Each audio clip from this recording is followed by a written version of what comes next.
there's someone standing next to you most of the time holding your hand or with their hand on your shoulder or something, and that helps. Otherwise, forget it.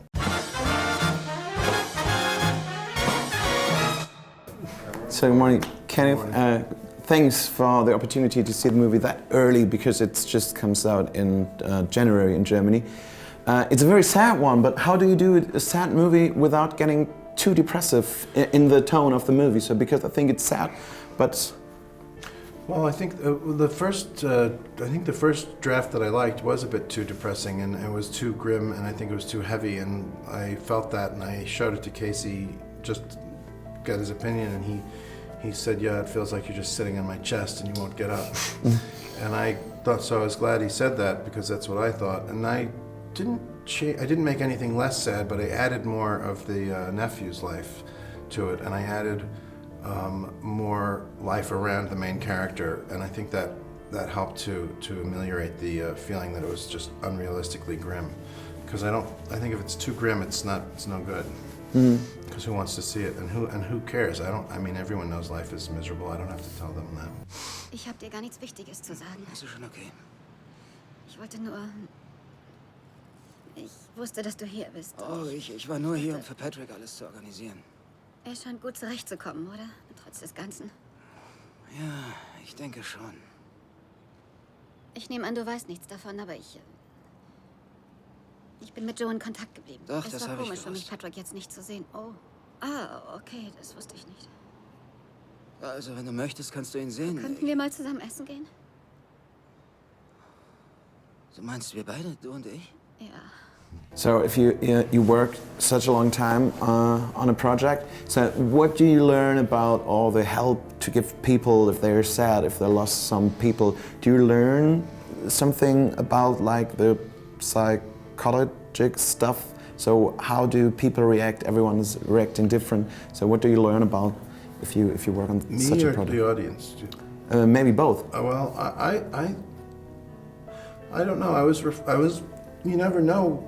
You know, if people are going to be interested in your work, and you never know if they're going to be interested in something that's a bit serious. And I was at first reluctant to work on the film or I felt funny working on it because it's such a nothing that in my life I've not had that kind of experience, thank God. But I know people who have, and anyone who reads the newspaper knows that there are billions of people who have much more than they can handle, and so I felt very cautious about it. And then I thought, at some point, I think I might have written in my journal, I said, well, why shouldn't the film be about something important and serious? You know, why not? And then that gave me and I felt, in that way, I felt somewhat responsible to make the film, to be respectful of the subject. So that's one thing. And then the other thing is that I found that when people liked the film, I really didn't know if people would like it or not, and people would cry and say it's very funny. But I think it's something about when you see your experience reflected in a fictional work. You know, you can't enjoy a film. You know, you wouldn't enjoy the film if it was real. You'd be a monster. But you can enjoy it because it's not real, but it's got real emotions in it. I don't know, it's that strange thing that fiction does where you can really enjoy tragedy and you cry and you're upset and I think it connects people to each other in some way, is I guess the short answer. It's not a short answer, it's the answer. But we have lots of time, so yeah. It's fine. But you know what I mean? I think you feel like it's somehow refreshing, or maybe that's the wrong word. It's somehow, I don't like the word cathartic, but it feels as if your imagination is meeting the imagination of the filmmaker, and you feel like your experience is being reflected back at you through a means that's bearable as opposed to unbearable. And I think it gives you a perspective a bit. When I think of the films and books and music that mean something to me, where I go when I'm unhappy, they mean everything to me. And so if my film can mean something like that to other people, then I think that justifies making it. Das verstehe ich nicht. Welchen Teil genau verstehen Sie denn nicht? Ich kann nicht sein Vormund sein. Aber Ja, Das ist nicht möglich. nun ja, ich bin natürlich davon ausgegangen, dass Joe das mit Ihnen besprochen hat. Nein. Hat er nicht. Nein.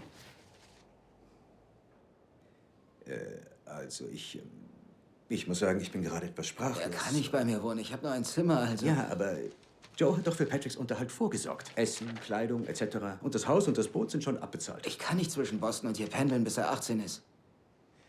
Ich denke, seine Vorstellung war, dass Sie umziehen.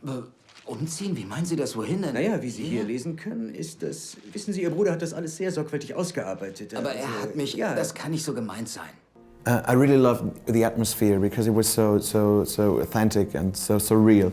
But of course, filmmaking, I think it makes lots of fun. But how do you do those two emotions meet and on set? Because the atmosphere in the movie is very sad, but filmmaking is just kind of joy for everyone. So what's the atmosphere working on it? So it's not a joy for me.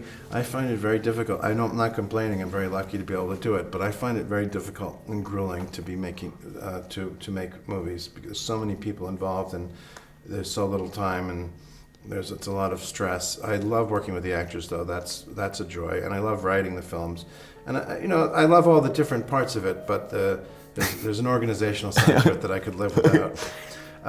But I think the other thing that I think about the film is that it's the characters really care for each other, and they're really trying to take care of each other, and that's I also find in life too when something sad or terrible is happening. People very much show up for not everybody, but many people will show up for each other and be there for each other and run over to the house if there's a problem. And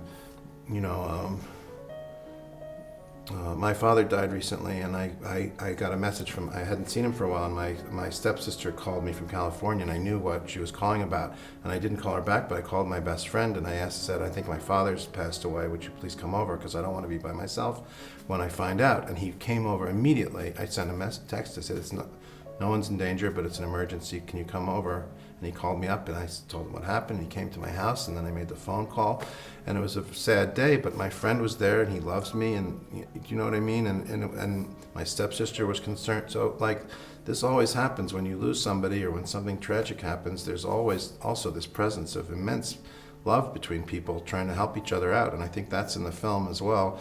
Casey Affleck's character is as hurt as anyone can be, and he still drives up, he still wants to make sure he's the one who tells his nephew that his brother's dead. He wants to make sure he's taken care of. He doesn't want to stay there.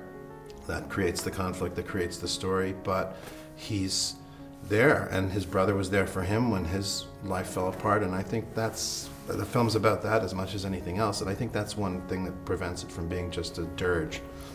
completely, because I was wondering what would I do if my sister or my parents, because there will be a day where I get the call where someone will be passed away. And it's not like you can stand it. You can't stand it, but at least there's someone standing next to you most of the time, holding your hand or with their hand on your shoulder or something, and that helps. Otherwise, forget it. Ja.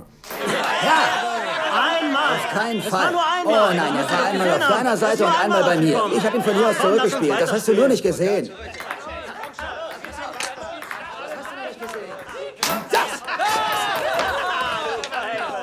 Hey!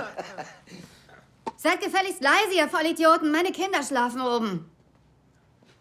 Es tut mir so leid, Randy. Tut mir leid, Randy. Ich wusste nicht, dass wir so... Lee, könntest du jetzt bitte diesen Schwachsinn hier beenden? Ja, das kann ich. Und das werde ich wohl auch tun. Hey, so kann sie doch nicht mit uns reden. Ich meine...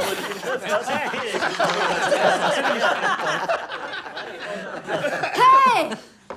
Ich meine das ernst, verdammt nochmal! And you have I think, a very, very special choice of music in the movie. So I liked it because you have lots of older stuff, lots of classic stuff. So how do you decide, okay, I like to have that kind of music? I think there was not one current song, a song that's younger than 10 or 15, 20 years in it. So how do you decide to say, okay, you have smartphones in the movie, you have lots of current stuff around, but the atmosphere and the music, I want to have it like more old school? So how do you decide? Well, it's just the music that resonates for me, and I think it works in the film, and I mean, other people seem to like it too, so I assume when something resonates for me that it will resonate for others. I have no other way to gauge how effective something's going to be. I just love that particular kind of music. I love classical music, but I love all kinds of music, and that's the music that seemed to fit best with the story. It's more of an instinctive choice than a intellectual choice. It's not an intellectual choice. You feel the scene needs music, and you put some music in the computer, and it's playing against the scene, and it's clearly terrible, so you try something else, and it's clearly great, and you have no idea why, and then you leave, but you know it works, so you leave it in, and then you go on to the next one, and then eventually you build up a sort of musical identity to the film. At least that's how this film worked. My last film, I had a much more clear idea of the music from the beginning, and it had a much more operatic quality to it that was very deliberate. But this one, it was just a bit of trial and error. And I think, I think the music in the film serves to change the perspective a little bit. It's not coming from the character's point of view so much as from, if I believed in God, I would say God's point of view, but from the world's point of view, it just sets it back. Maybe it's a bit of the presence of nature. The ocean is always there. It's very beautiful. It's very indifferent. And Casey may be like this, but the seaside has still got a certain lyrical quality to it and a certain remove to it. Und wie geht's, Joe? Es geht ihm gut. Ja, ist okay. Es geht ihm gut. Und das Bier, das ihr mitgenommen habt, hat das gereicht? Ja. Wir haben sehr maßvoll getrunken. Ich verstehe wirklich nicht, wieso ihr überhaupt mit diesem Boot fahrt. Wie meinst du das? Wir lieben das Meer. Ach ja, und wie viele Biere hattest du auf dem Meer? 8. 8?